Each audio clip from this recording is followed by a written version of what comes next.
Hola, ¿qué tal? Buenas noches, ¿cómo están? Eh, Les habla David Aristizábal. Nuevamente, hoy nos encontramos para hablar de, de lo que de lo que nos gusta, de lo que nos apasiona, que es la mecánica. En el día de hoy vamos a hablar directamente de la inyección electrónica de Common Rail. Sabemos que este entrenamiento acá en Colombia es gracias a Tecnotalleres, quien es el auspiciante y quien está detrás de entregar unas capacitaciones muy puntuales para un beneficio de ustedes.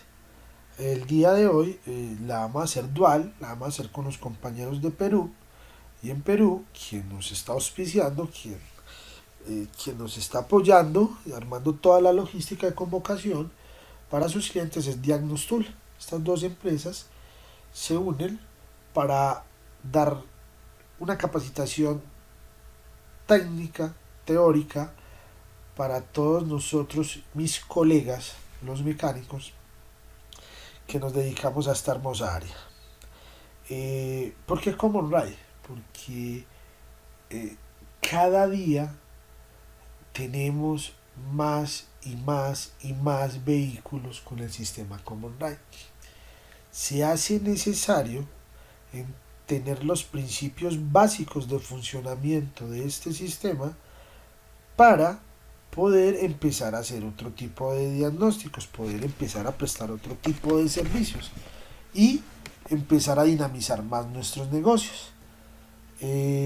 Por lo regular, aquel cliente de nosotros que ha venido creciendo su negocio, pues antes tenía un vehículo más pequeño, era gasolina y cargaba tantos insumos. Cuando a él le crece el negocio, esa persona ya no sigue con ese vehículo, consigue un vehículo de mayor capacidad y por lo regular ya viene con combustible diésel y viene con este tipo de tecnologías. Él no va a entender como cliente que como cambio de tecnología tiene que buscar otro técnico que le soporte los servicios mecánicos. No, él asume que nosotros como mecánicos, como maestros mecánicos, debemos tener el conocimiento y no está perdido, debe de ser así. Entonces, en ese orden de ideas, eh, podemos ampliar nuestro brochure en nuestros talleres, podemos adquirir nuevos clientes, podemos ampliar nuestros servicios, pero desde un punto de vista técnico. Yo siempre lo digo que tenemos que ser muy técnicos. Es más, hablando ya desde el punto de vista de lo que nos está entrando al mercado, eh, la inyección electrónica a principios comenzó en los motores más grandes, tractocamiones, tractomulas, hablando de la parte automotriz, pero venían sistemas de inyección HEWI o otra forma. Hoy en día hasta esos motores se están trasladando o esas empresas están trasladando a los sistemas de Common Rail. Y puede ser un Common Rail pequeño o un Common Rail grande, hablando de un motor, pero el principio de funcionamiento va a ser el mismo. No va a tener muchas variaciones. Cambian los materiales, no sé, cuando son más grandes las bombas de transferencia, las bombas de presión empiezan a ser más robustas, tienen que entregar más caudal, pero el resto sería igual. ¿Ok? Objetivo. Entender desde un punto de vista, son cuatro las variables las que vamos a entender. La parte mecánica, cómo se conjuga con la parte hidráulica y estas dos a su vez con la parte eléctrica y la parte electrónica. Entonces, nosotros no podemos conocer mucho desde la parte mecánica e hidráulica, pero no conocer desde la parte eléctrica y electrónica, porque ahí es donde los diagnósticos fallan. O viceversa, sé mucho de electrónica y eléctrica, pero no sé mucho de la parte mecánica. No hay que ser muy integrales para poder dar diagnósticos puntuales, listo. No se trata de al menos unos máster, pero al menos entender cómo funciona, para basados en ese entendimiento de cómo funciona, poder empezar a gestionar una serie de cuestiones. Bueno, si esto funciona así, me está pasando esto, y estas son las partes que logran que esta función se cumpla. Bueno, por ahí está alguna de las que está fallando. Ok, pero sucede mucho que por el transcurrir de los años que había una persona que reparaba el motor y otro que la parte eléctrica que iba y se lo prendía cuando no le quería prender al de motores. No, tenemos que cambiar esa mentalidad. Volviendo al tema, conociendo ya estas cuatro variables, teniéndolas muy claras, vamos a poder empezar a gestionar nuevos servicios, como tener el criterio y el conocimiento para decirle a un cliente, hey, ven, vamos a hacer un mantenimiento preventivo de su sistema de inyección electrónica desde el punto de vista Common Rail, porque eso te va a costar mucho si lo dejas que llegue a un punto donde falle. O lo otro es cuando empiezan a fallar los filtros de partículas porque arriba no se está haciendo buenas combustiones. ¿Cómo no hacer un mantenimiento preventivo para evitar cambiar un filtro de partículas? Y así sucesivamente, son una serie de mantenimientos preventivos que se podían gestionar. Digamos que en Colombia y en Perú, o en Latinoamérica, o no, a nivel mundial, son pocas las personas o empresas que tienen cultura de realizar mantenimientos preventivos, no. Solo, única, exclusivamente cuando ya el vehículo falla, en ese momento buscan al técnico. Y como el margen de error de la mecánica es tan alto, pues eso se permite. Entonces, en ese orden de ideas, también poder empezar a diagnosticar fallas muy puntualmente, con mucho conocimiento, y luego repararlas. Hacer una reparación de las mismas, pero de una forma profesional, con calidad. Listo, va a poder gestionar cómo está la presión desde el punto de vista mecánico, eléctrico, electrónico. Tengo las herramientas, pero no, necesito otro tipo de diagnóstico que ya sería cuando lo tengamos en la mano. ¿Qué hacemos nosotros? Lo mandamos a un banco, a un laboratorio. Ahorita les voy a explicar un poquito de eso, cómo le estamos entregando nuestros clientes a otros. Y es más, quien queda con la responsabilidad de las reparaciones somos nosotros. Y hay algo muy peculiar en los sistemas de Common Rail. Las reparaciones son muy costosas. O sea, casi nadie está preparado para los costos de repuestos. Y lo que más castigan es la mano de obra. Entonces hay que tener en cuenta eso. Y quién a la final responde por no sé, por un daño, por algo que no salga bien, somos nosotros los mecánicos. Listo. Alcance. Ustedes poder, al finalizar, estos son 3 entrenamientos los que vamos a dar, relacionados de una manera organizada y lógica, desde el punto de vista Common Rail. Ustedes al finalizar puedan hacerse una autocuestión y digan, bueno, tenía claro esto no lo sabía, esto lo aprendí, pero lo más importante es que ustedes los puedan aplicar en su día a día, que puedan, basados en estos conocimientos, tener, tener todas las herramientas para usted poder enfrentar a un diagnóstico, una reparación, pero no solo una reparación de bajar, o sea, nosotros creemos que reparamos un vehículo desde el punto de vista de inyección electrónica porque bajamos los inyectores, la bomba riel y lo mandamos al laboratorio. Después nos lo envían del laboratorio y lo montamos. No, eso no es reparar, eso es simplemente ser un intermediario ahí de quitar piezas y llevársela a otro. Y nosotros quedar con la responsabilidad. Contenido. Día 1, o sea hoy, vamos a hablar del funcionamiento mecánico e hidráulico del sistema. Vamos a enfocarnos en esas dos ciencias, la parte mecánica y la parte hidráulica del sistema. Y cuando le hablo de la parte mecánica, le hablo de la parte mecánica de la bomba, de los inyectores, del riel y de las otras partes que tengan que ver con el sistema. Y la parte hidráulica, pues para nadie es algo nuevo, que la hidráulica es la que mueve desde el punto de vista cargas pesadas. En este caso sabemos que las presiones de un Common Rail son altísimas, pueden llegar a 25, 30 mil PSI, y eso es descomunal, y eso solo lo va a lograr la hidráulica. El segundo día o el segundo entrenamiento vamos a mirar, vamos a estudiar un poco entre todos la parte de gestión electrónica del control del sistema, cómo funciona, cuáles son las variables que tienen más relevancia frente a la inyección, frente al control de presión, cuál es la finalidad del Common Rail. ¿Qué significa el Common Rail? Lo otro es que ya sabemos que los avances desde el punto de vista automotriz han sido obligados por preservar el ambiente. Entonces, si esa es la lógica de que es preservar el ambiente, entonces tenemos que tener herramientas de medición de emisiones para que nos puedan dar la prueba de que lo que hicimos está bien. Luego, en el día 3, en el último entrenamiento, vamos a hablar de diagnóstico y manejo de herramientas. Que nosotros podamos, según nuestro conocimiento, con lo que de mi poco mucho conocimiento les pueda transmitir, más lo que ustedes puedan complementar con su día a día y la experiencia que ya tienen, más con lo que ustedes puedan averiguar. Hay muchos cursos de Common Rail de gente muy buena, hay información muy puntual en las redes, en toda parte. O sea, es sino uno ponerse una buena disciplina de estudio y van a encontrar que van a aprender mucho. Que ustedes puedan diagnosticar. Está el sistema de inyección, el vehículo llegó con una falla, que nosotros ingresemos con el escáner y podamos entender ese flujo de datos, entender esos monitores, entender, hacer hacer unas pruebas de actuación, unas funciones especiales para, para empezar a diagnosticar.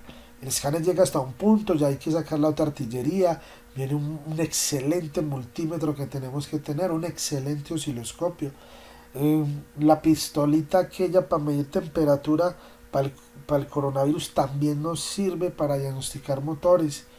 Y lo acabo de decir, si la intención o el objetivo, no la intención, el objetivo principal de los avances tecnológicos es preservar el ambiente, lo mínimo que tenemos que tener para dar calidad a nuestros trabajos y saber si hicimos las cosas bien o no, es un opacímetro, por Dios.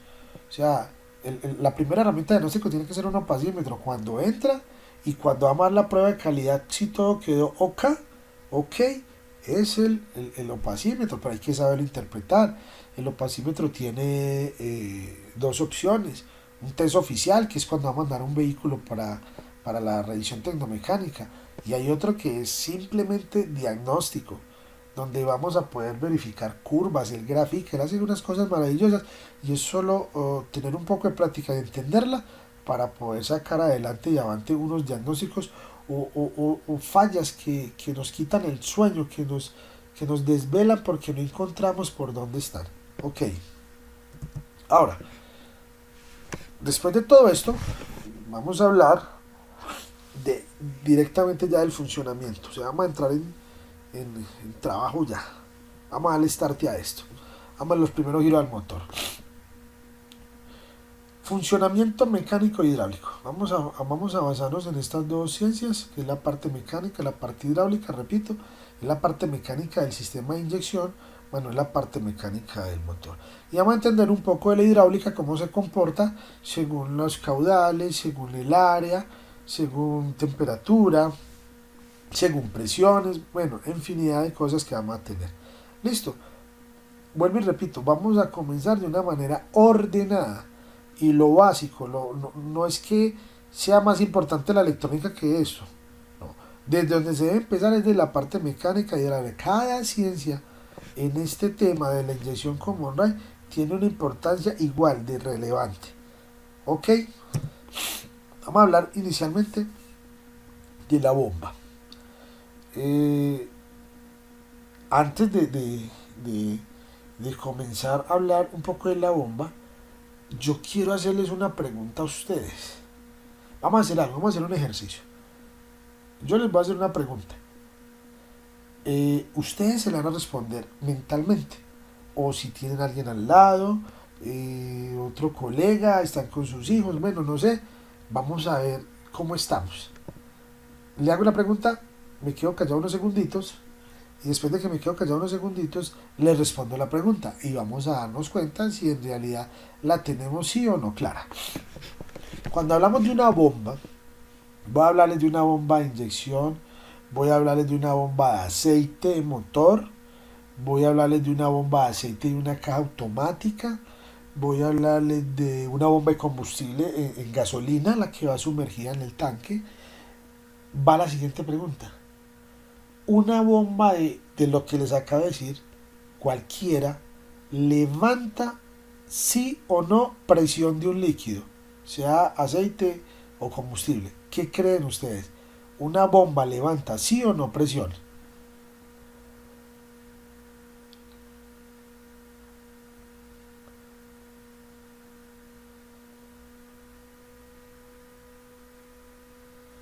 Pues mis queridos colegas, una bomba no levanta presión. Si algunos creían o presumían o estaban seguros que levanta presión, no levanta presión. Una bomba levanta, transfiere un caudal. Caudal es una cantidad de combustible, un líquido, versus un tiempo, ¿listo? Entonces, que si levanta poco caudal afecta la presión, sí. Si alguien me lo va a decir, sí, sí, sí tiene que ver. ¿Listo? Que si tiene fugas internas ya la bomba que esté mandando un caudal, pero apenas haya una restricción, ¿se va a caer la presión? Sí, pero no levanta presión. Ella transfiere un caudal. ¿Ok? La presión la levanta el regulador de presión. Sea un regulador de presión mecánico accionado por el más común que conocemos son el de las bombas de aceite, que está tarado con un resorte que ya a ciertas libras abre y mantiene la presión en el sistema. En un sistema de gasolina, la gran mayoría o los que hemos conocido arriba en el riel tiene otro, simplemente llega un caudal, para poder retornar a tanque tiene que vencer ese resorte, o en el common rail depende si es por succión o por presión. Pero que quede claro, una bomba no levanta presión, una bomba levanta caudal. Y como estamos hablando desde un punto de vista mecánico, una bomba tiene una serie de componentes mecánicos. Tiene un eje central, que es una excéntrica, que al ir girando va a hacer subir y hacer bajar, punto muerto superior, punto muerto inferior, una serie de elementos, los cuales organizadamente, armónicamente, van a lograr succionar un combustible y luego enviar ese combustible a otro lado. Succiono, mando, succiono, mando. Listo. Como es un pistoncito, digamos que listo, ya él es capaz de mandar un caudal y así haya una resistencia más adelante que nos va a generar una presión, no va a ser capaz de vencer los sellos del mismo. ¿Ok?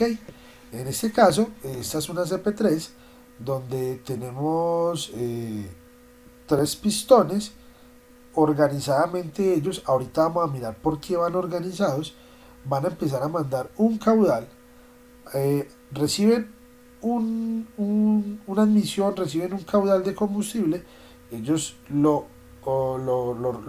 reciben y luego le envían a otro lado. Sube, baja, organizadamente. ¿Qué hacen acá? Juntan las tres salidas de los tres pistones o de los tres émbolos, de los tres elementos, juntan todo ese caudal y lo sacan por una sola tubería. Entonces, obvio, van tres cabezas piensan más que una para que lo partamos de ahí. Listo. Entonces, ¿qué tiene una bomba internamente? Tiene unos resortes, tiene unas excéntricas, tiene unos elementos que no son otra cosa que unos pistoncillos, tienen unas válvulas que vamos a mirar ahorita, unos sellos internos para poder gestionar armónicamente un traslado de un combustible de un lado a otro. Ok, y ahorita, dependiendo del tema que vamos avanzando, les voy contando un poquitico más de las bombas, cómo regulan presión, cómo funcionan, bueno, etcétera. Ok. Ahora, yo les acabo de decir que esta bombita recibe el combustible para ella poder accionarse. Hay dos formas de enviar este combustible a la otra bomba. Listo, entonces tenemos una bomba de transferencia que lo que hace es succionar y mandar un caudal donde lo va a sellar los mismos piñones, es una bomba trocoidal, y al otro lado va a haber una una obstrucción, la cual va a generar una presión y esta bomba es capaz de sostenerla. ¿Listo? Entonces lo primero que tenemos es una bomba de transferencia, pero esta es por succión. ¿Listo? Esta succiona desde el tanque, se lo envía a esta bombita por medio de un bombín o como lo llaman en Perú, no tengo claro cómo lo llaman, pero es una valvulita de succión que lo que hace es traer el combustible del tanque y ponerlo aquí en la entrada de la bomba. Esta va conectada directamente a esta bomba por el mismo eje y lo que hace es suministrar el combustible que necesita la bomba de alta presión para poder trasladarlo. Otra forma es una bomba eléctrica de alimentación. Ya, en algunos casos tiene las dos, pero eso lo vamos a hablar más adelante porque ya es dependiendo de la tecnología que sea el sistema de inyección. ¿Ok? Pero partamos. Esta bomba es de succión y esta bomba ya entrega un caudal más alto, pero desde el tanque, y en el cual en las dos se va a generar una presión. ¿Listo? Una presión de entrega, porque esta bomba debe recibir un caudal constante a una presión constante para poder realizar bien su trabajo. Entonces, en este caso, la bomba de alta es esclavo de cualquiera de estas dos bombas. Sin estas dos bombas, la bomba de alta no va a poder realizar su función a un 100%. Ojo, escuchen. La bomba de alta, mirándolo desde un punto de vista de un sistema maestro-esclavo, maestro ordena, esclavo obedece, o sea que el esclavo depende de las órdenes del maestro, quiere decir que estas dos bombitas en un sistema de Common Rail van a ser el maestro y la bomba de transferencia o la bomba de mediana presión va a ser el esclavo. Depende de estas dos. ¿Listo?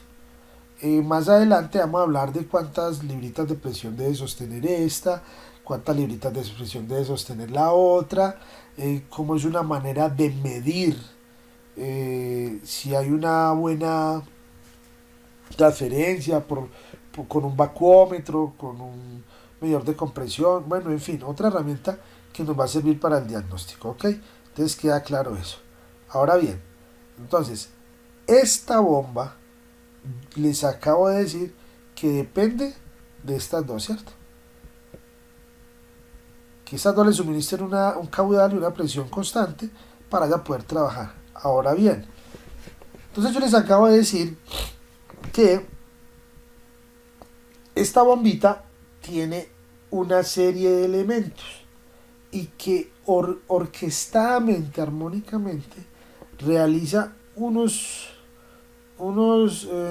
funcionamientos mecánicos, unos desplazamientos mecánicos de un punto A a un punto B, más exactamente del punto muerto superior al punto muerto inferior, que creo que estamos muy familiarizados con esos términos, para ingresar un fluido, en este caso es el diésel, el ACPM, y luego de una manera armónica, ordenada, lo envía a otro lado. Entonces vamos a mirar cuáles son esas etapas, cuáles son esos pasos y cómo depende uno del otro. Entonces lo que voy a hacer es que vamos a coger ya solo, no los tres, sino uno solito, de cada sistema, cada pistoncito, cada bloquecito de esto, ¿ok? Entonces miramos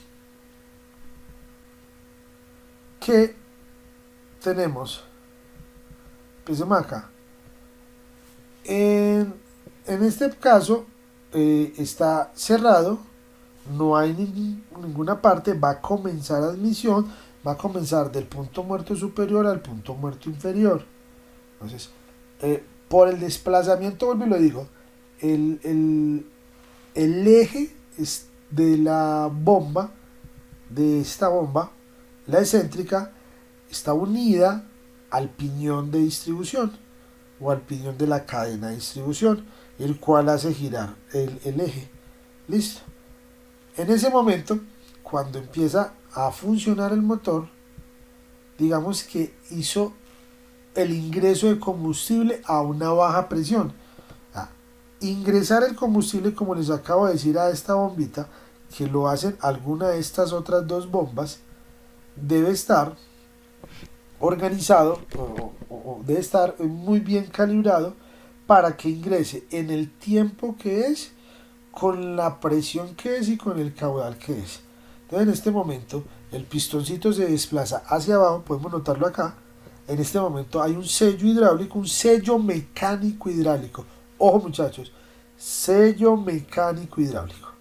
Ok, luego se abre ese sello mecánico hidráulico de una manera mecánica. Cuando la levita se mueve, el resorte que está en punticos rojos obliga a que descienda el émbolo, y en ese momento esa camarita se llena de combustible.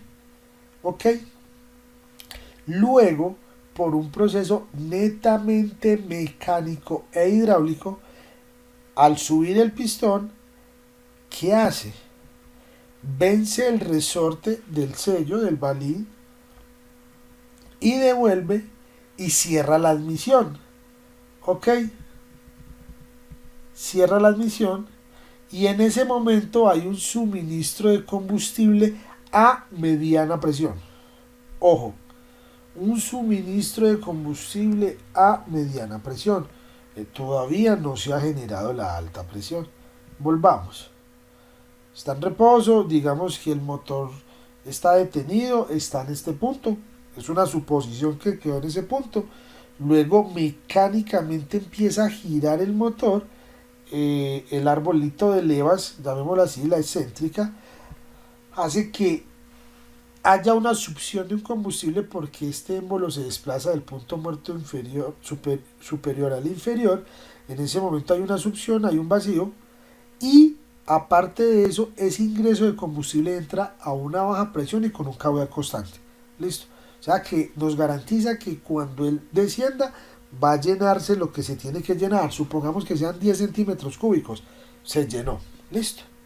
En el segundo paso, ya cuando mecánicamente este pistón sube, hace varias funciones. Comprime el resorte, que se está, cuando comprime el resorte está guardando la energía en ese resorte para cuando la excéntrica ya se corra y lo libere, esa energía que se acumuló en ese resorte se encargue de cerrarla, de ayudarla a devolver, y en ese momento hace admisión. Ok, pero estamos hablando ya del suministro de combustible.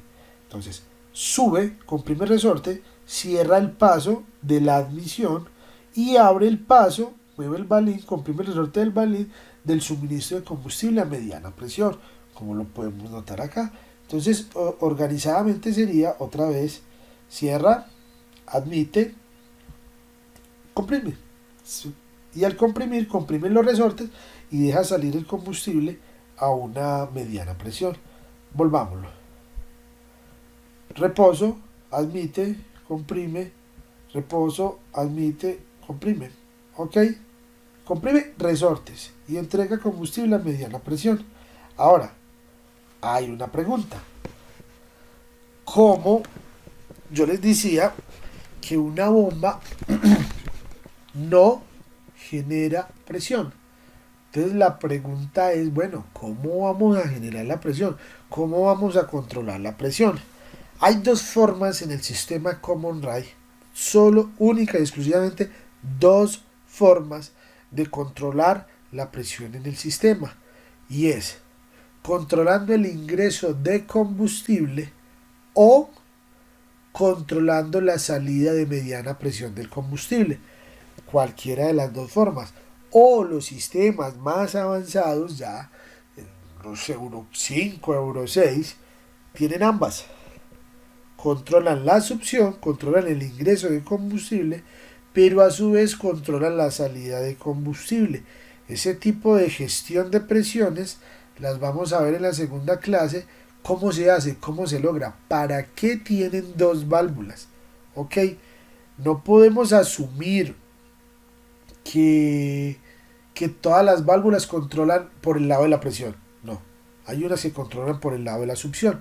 Cuando logramos entender eso o descifrar eso en una bomba, si es por succión o por presión, comúnmente lo llaman las SCV, que son las válvulas de succión, controla la presión por succión, o las IPR, que las controlan por presión, o IMB o SSV, bueno, son varias. Lo que quiero que entiendan es que la presión se regula por succión o por presión. Hay que identificar y saber cómo controla la presión para nosotros poder hacer un diagnóstico mecánico. Me explico. Si nosotros vamos a hacer un diagnóstico de si esto está trabajando bien o no, podemos partir de una succión, pero cuando vamos a partir de la succión, tenemos que partir de estas dos señoritas, de esta bomba y esta bomba. Entonces mire cómo va siendo organizado lo que quiero explicarles. Comenzamos desde las bombas de transferencia, la bomba de alta presión, ya sabemos cuáles son los pasos y en este momento estamos hablando, listo, bueno, ¿cómo vamos a controlar la presión? ¿Cómo hace el sistema para controlar la presión? Ahora bien, vamos a mirar. Una forma de controlar la presión es controlando el ingreso de combustible. Aquí vemos en un corte lateral, vemos en amarillo la entrada del combustible y vemos en rojo, lo pongo a manera de presión para que se pueda entender la diferencia, entrada de combustible, salida de presión, ¿ok?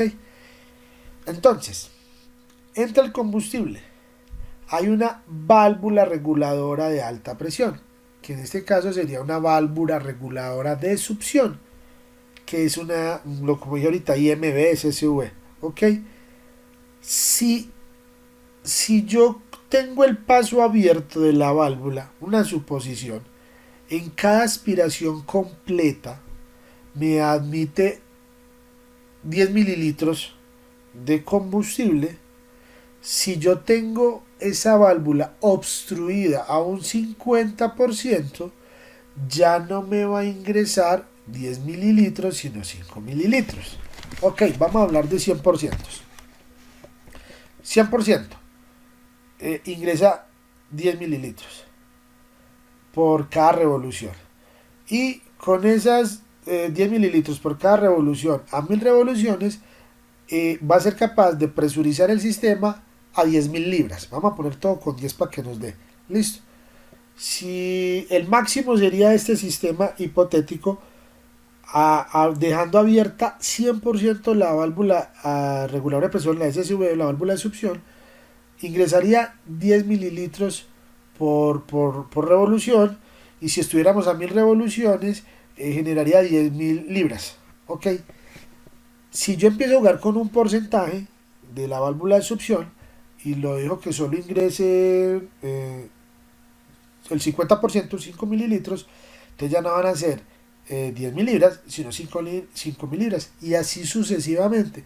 Depende del caudal que dejemos ingresar a la recámara del elemento.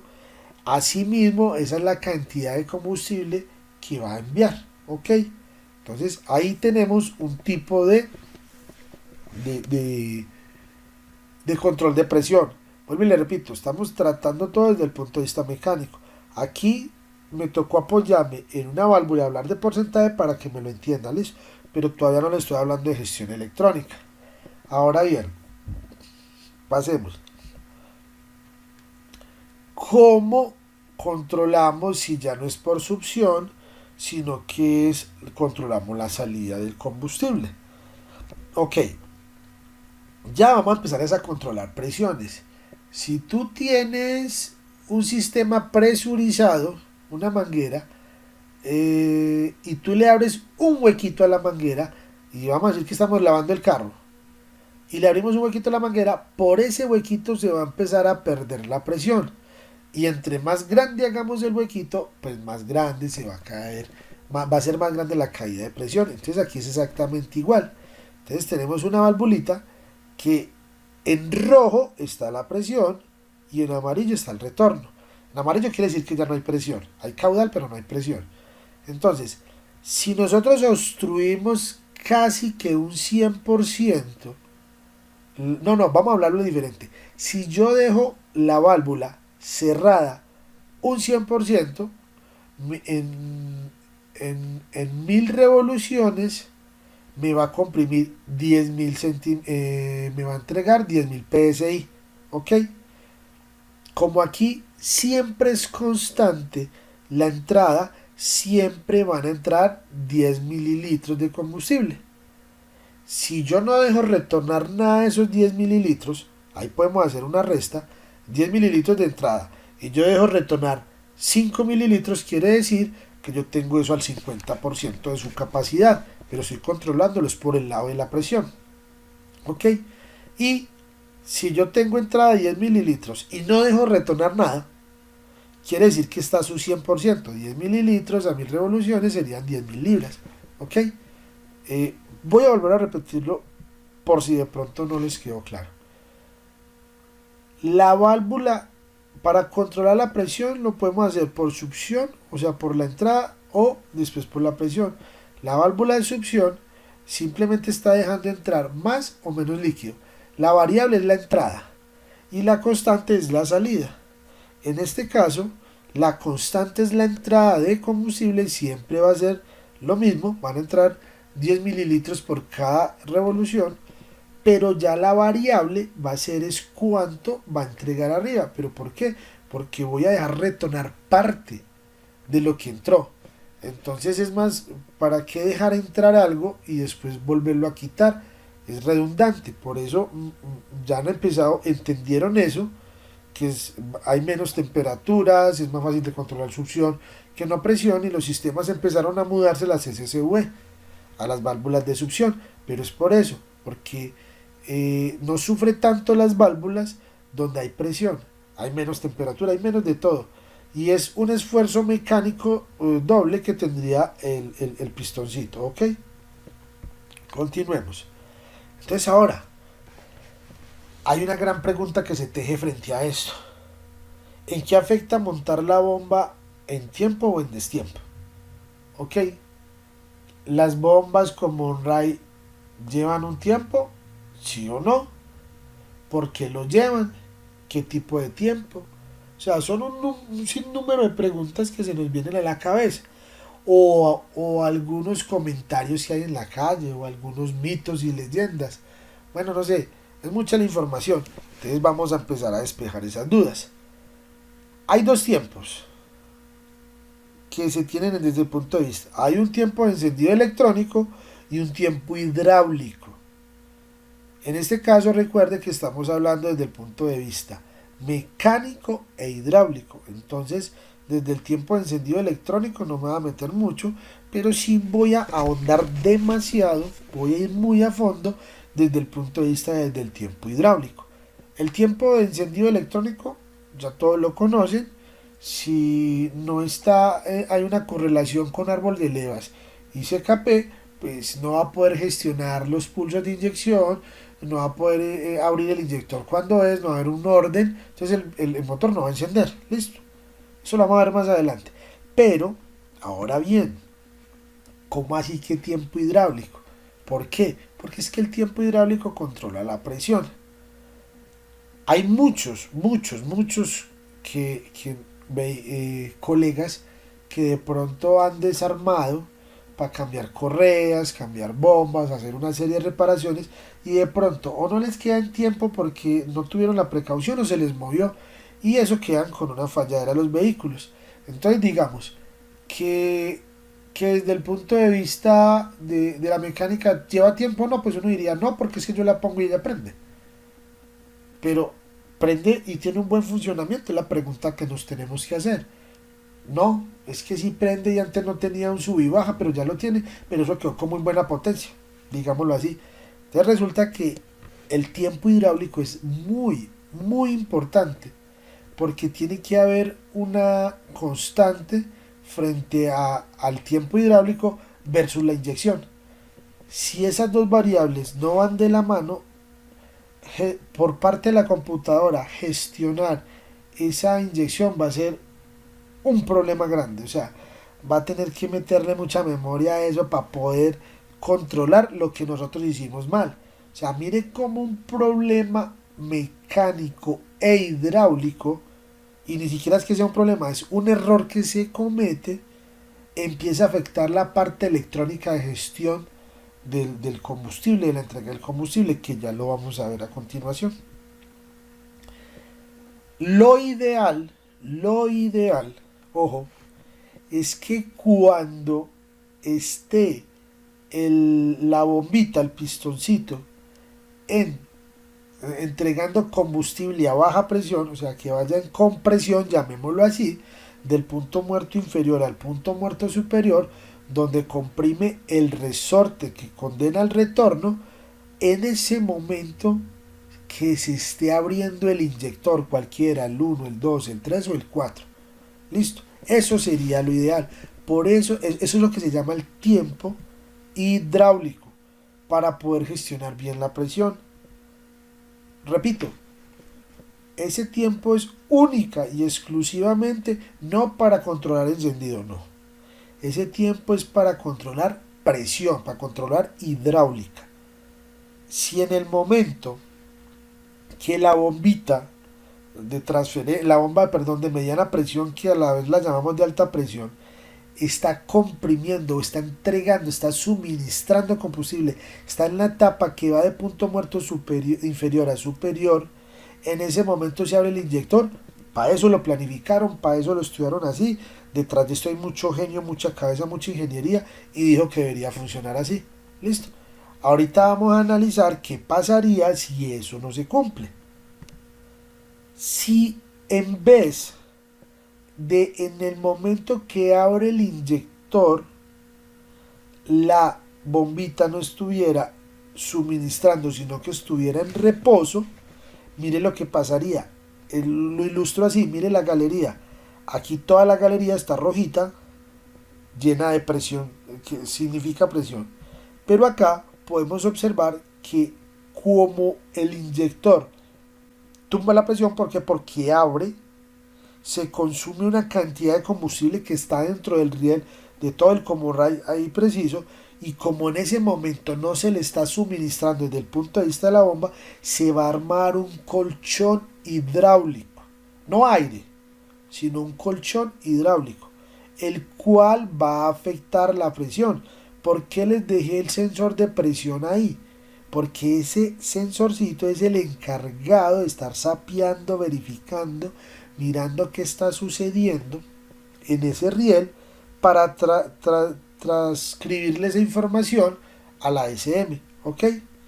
Te repito, si cuando el inyector se abra, en ese momento no se le está suministrando combustible, no se está compensando lo que está saliendo, se va a armar un colchón hidráulico y eso va a repercutir en otras cosas. Entonces pasemos, abrió el inyector, ok, no estaba en transferencia a la bombita, se armó un colchón hidráulico. Cuando pasa a la otra revolución y vuelve y abre el inyector, en ese momento, si está suministrando combustible, mire cómo ese colchón hidráulico va a perder presión en el riel. ¿Por qué? Porque se creó un vacío, llamémoslo así, dentro del sistema, y eso lo va a empezar a suplir, es la bombita. Y ahora pasemos a la otra revolución.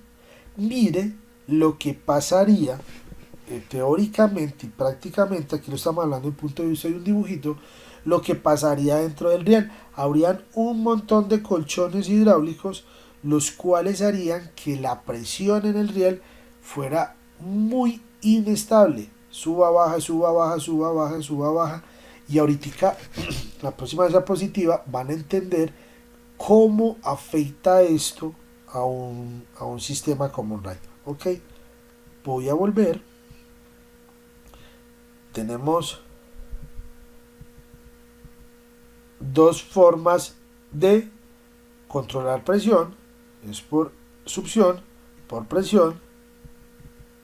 Tenemos que saber identificar dónde está la valvulita y qué función cumple. Si la valvulita está en la succión o la valvulita está en la presión, son dos tipos de forma diferente de diagnosticar por qué nos afecta un tiempo, que es lo que estamos hablando, ¿Qué problema tiene? Hablamos que hay dos tipos de tiempos, un tiempo de encendido electrónico o la gestión de 1, 3, 4, 2 que sea homogéneo, y hay un tiempo hidráulico. Y el tiempo hidráulico es el que nos ayuda a gestionar la presión desde un punto de vista mecánico e hidráulico. No le he metido nada de gestión electrónica. Ahora, decimos que lo ideal es que cuando el pistoncito o la bombita esté transfiriendo combustible a una mediana presión y a un muy buen caudal, en ese momento el inyector abra y esa cantidad de buen caudal lo podamos transferir a presión. Entonces, ¿qué pasa? La presión en el riel se mantiene constante. Entra, sale, entra, sale, entra, sale y no hay ningún problema. Pero caso contrario ocurriría si cuando el pistón abre, en ese momento no estamos entregando una transferencia de mediana presión a un muy buen caudal. ¿Qué va a pasar? Se va a caer la presión y se arma un colchón hidráulico. Cuando en la siguiente revolución cualquiera de los pistoncillos o de las unidades que tenga la bomba entregue otra vez el combustible, ¿qué va a pasar? Mire para dónde se pasó el colchón, ya va antes del riel. Y a la próxima, ¿qué sucede? Ya queda dentro del riel un montón de zonas con altas y bajas presiones, para que lo entiendan así de una manera muy gráfica. Entonces, ese es el tiempo hidráulico.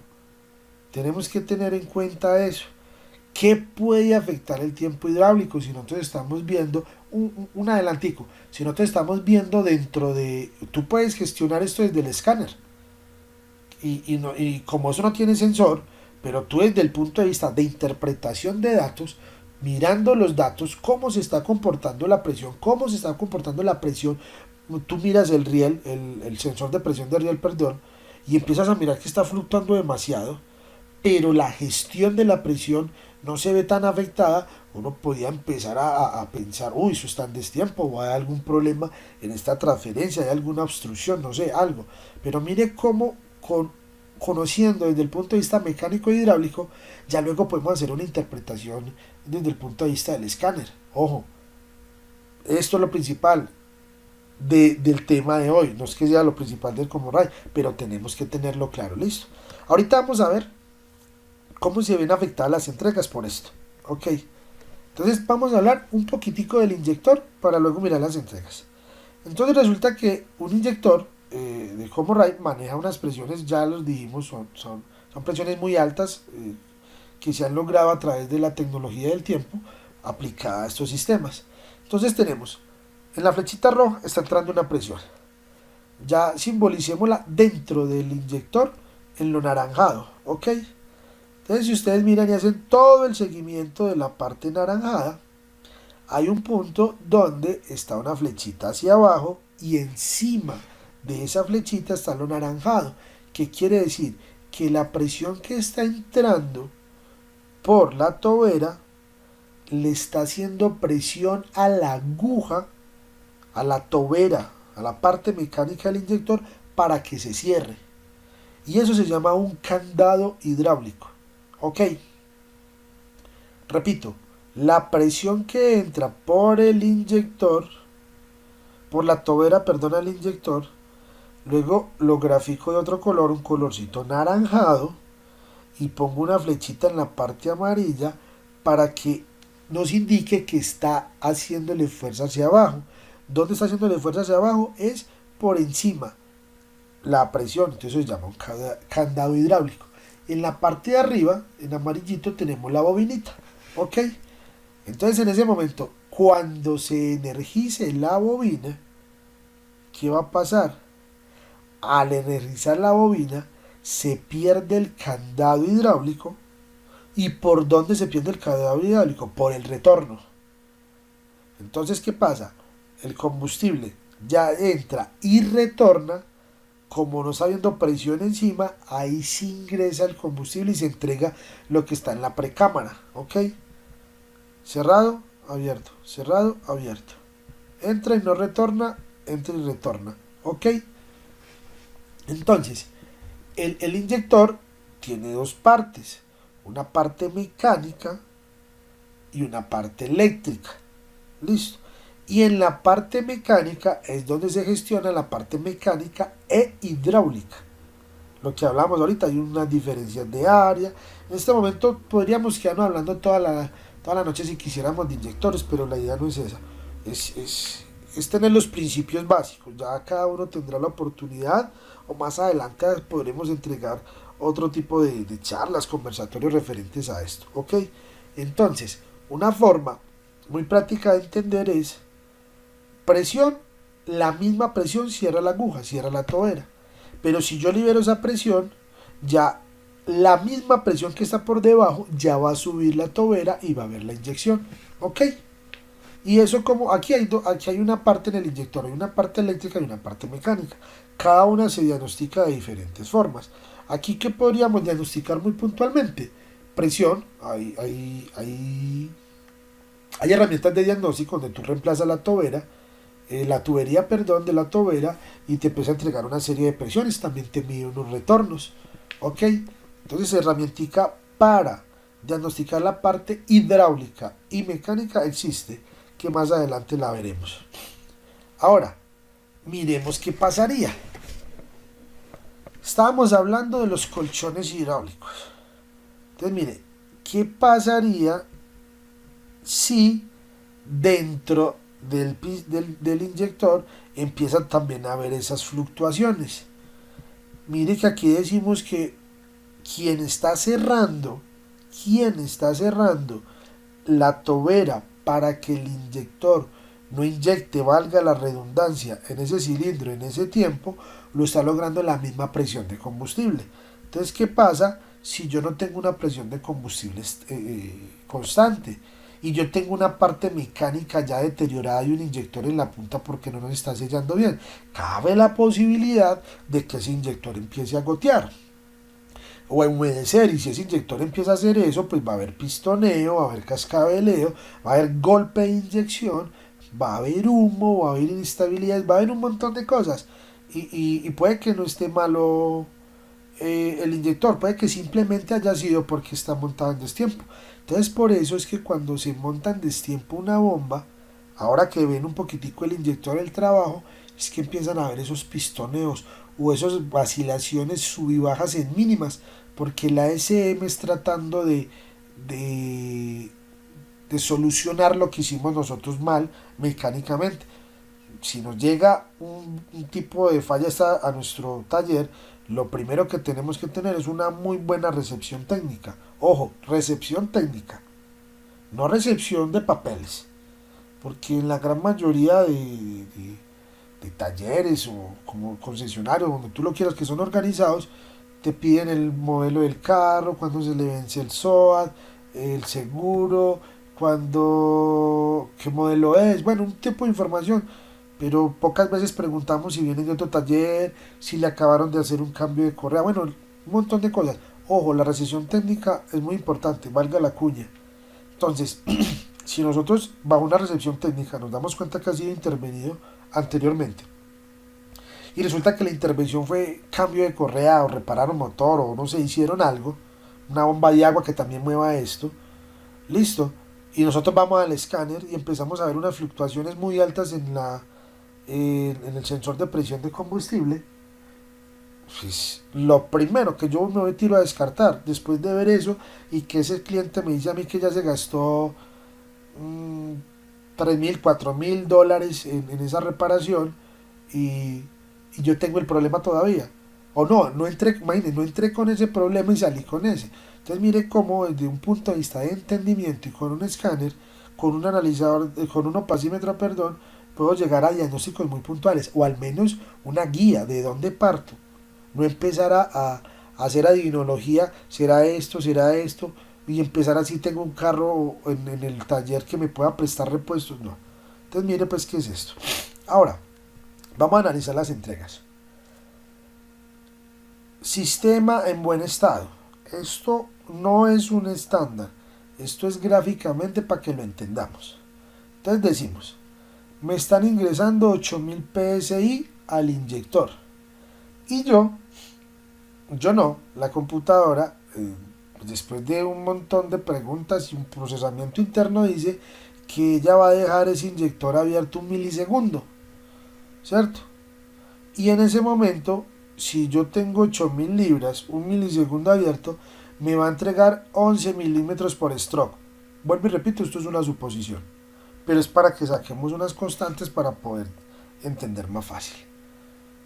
Sistema ok, sistema bien, todo bacano, 8000 libras, un milisegundo y un milímetro por stroke. Es más, ustedes pueden empezar a gestionar sus propias bibliotecas de, de taller. Si nos llegan carros en perfecto estado, sáquele la más información que pueda sin desarmarle nada. Con el escáner usted puede sacar esto y usted empieza a guardar tal vehículo en óptimas condiciones, bajo ciertas presiones y tanto tiempo, entrega tanto combustible, porque eso se le dice en escáner. Para el día que menos piense, usted le llegue una falla, usted puede ir a comparar. ¿Ok? Eso es organización, muchachos. Pero ¿qué pasa si tengo un sistema deficiente de presión, si tengo colchones hidráulicos? Mire lo que va a pasar. Ya no van a llegar 8000 libras, 8000 psi, sino que te va a llegar la mitad, 4000 psi. Pero yo sigo abriendo, dejando abierto el inyector solo un milisegundo. ¿Qué pasa? Se me caen 3 milímetros por stroke la inyección. Se me caen 8 ya tengo 8 milímetros. Por algún lado la computadora tiene que empezar a gestionar para volver a los 11, porque eso es lo que ella necesita. Según la posición del acelerador y según las RPM del motor, ella sabe que necesita 11 milímetros por stroke. Como sea y de donde sea los va a sacar. ¿Ok? ¿Qué puede hacer ella si no tiene de dónde sacar presión? Amplía el pulso de inyección. Deja abierto el inyector más tiempo. ¿Para qué? Para poder sopesar esa pérdida de entrega. Y ojo, la parte de alta potencia de los inyectores en una computadora Common Rail es muy delicada. Cuando pasemos la próxima a hablar de la gestión me van a entender lo que les estoy diciendo. Pero de una manera gráfica para que me entiendan, si tengo, ok, 8000, un milisegundo, 11 milímetros por stroke, pero tengo un sistema deficiente por colchones hidráulicos, me está entregando solo 4000, un milisegundo me entrega 8 milímetros que le toca hacer a la computadora, ampliar el pulso, pero eso no va a ser gratuito, eso va a empezar a dañar vainas, listo, para poder sopesar esto. Con el tiempo versus la presión logró sostener la cantidad de combustible que necesitaba por stroke. Ahora, hay otra diferente, que por cualquier motivo, tengamos más presión de combustible en el riel, donde necesitamos 11 milímetros por stroke, estamos teniendo 16 milímetros por stroke en un milisegundo. Entonces, como ella ya trató de gestionar lo que quiso y volteó con cualquiera de las dos válvulas, con la válvula de succión o con la válvula de donde controla la presión, para tratar de tumbar la presión, no ha sido capaz, pues vuelvo y repito, esto es hipotético, por lo que sea, ¿qué le toca hacer a ella? Mermar el pulso de inyección a 0.5 milisegundos y con eso es capaz de tener los 11 milímetros por stroke. Digamos que esto para la SM no sería tan, tan malo, no sería tan contradictorio para la parte de potencia de los inyectores, pero tú te imaginas la resistencia mecánica de todos los componentes, toberas, bomba, riel, cómo va a empezar a sufrir y a desgastarse. La misma bomba va a tener una sobrepresión tremenda tratando de sopesar esto porque hay un problema. Entonces, si nosotros entendemos esto desde este tipo de números, vamos a entender muchos problemas. ¿Qué pasa con si tengo los 12.000 psi a un milisegundo? Mira todo el combustible que está entregando. Digamos que sí, el conductor va a estar feliz, no, ese carro tiene una potencia tremenda, pero el humo aumenta, la temperatura aumenta, los desgastes de piezas internas aumentan, el combustible que nos venden no es el mejor, entonces va a empezar a haber un deterioro de pistón, anillo, camisa, fogueo en esos motores internamente, y ni hablar de los filtros de partículas, eso no vamos a volver nada, ¿ok? Entonces, esta sería una forma de tratar de controlar eso. Bueno muchachos, espero les haya quedado claro, pues no es un tema lo más profundo, pero traté de resumirlo de una manera muy clara, muy entendible, donde ustedes puedan quedar claros. O sea, vuelvo y repito, aquí la idea es la claridad y que ustedes se hagan autocuestiones, que sabían, que no sabían, y si no sabían nada, pues que empiecen a entender bien cómo son las cosas, para que podamos diagnosticar. Hoy hablamos netamente o el 90% del punto de vista mecánico e hidráulico. La próxima, como les digo, vamos a hablar desde el punto de vista electrónico, ya teniendo esto claro. Porfa, si tienen dudas, si les interesa el tema, si les gustó y quedan, hagan las preguntas para cuando entremos al otro tema puedan tener claro y no se pierdan. Listo. Esto queda grabado, esto queda montado en el Facebook Live de tanto de Tecnotalleres como Diagnostur, lo pueden estar observando varias veces. Muchas veces es difícil haciendo un en vivo captarla toda. Ustedes hasta ahora están cansados y hay que entender, yo también hasta ahora ya se le van acabando las pilas a uno, pero que ustedes lo puedan observar y sacar conclusiones, que ustedes puedan coger con un lapicito y rayar y empezar a hacer calculitos. ¿Para qué? Para que la próxima, en el próximo entrenamiento, en la próxima cita que tengamos, vayamos más claro, porque esto es clave. La parte del colchón hidráulico es clave, la parte de la presión es clave, la parte del tiempo y los milímetros por hectóreo son súper claves para poder empezar a armar unos muy buenos diagnósticos. ¿Ok? Les repito, acá en Colombia es gracias a Tecnotalleres. Eh, Tienen una herramienta súper importante para todo el tema de Common Rail. Desde, digo yo, lo más sencillo, pero eso no es lo más sencillo, eso tiene una ingeniería grande detrás, el escáner, diagnosticadores de Common Rail, osciloscopios, multímetros, de todo. Tanto lo mismo Diagnostool, son dos empresas hermanas, para poder ingresar a este mundo del Common Rail. Tenemos que aprender a gestionar el diagnóstico para poder llevar trabajo a unos buenos términos, para poder empezar a manejar las cosas de otra forma más técnica. ¿Ok? Un poquitico, en el día siguiente vamos a ver gestión electrónica, control de presión, más sincronización, más ajuste de inyecciones, igual a reducción de emisiones, cómo la parte mecánica se gestiona con la parte electrónica versus la sincronización, qué sensores hacen parte de una sincronización, qué sensores hacen parte de la gestión electrónica, control de presión, bueno, en fin, una cantidad de cosas. Eso es lo que veremos en el próximo entrenamiento. Un abrazo, Dios los bendiga y espero esta información les sea de mucha importancia. Me despido de ustedes, David Aristizábal, un servidor más para ustedes. Un abrazo.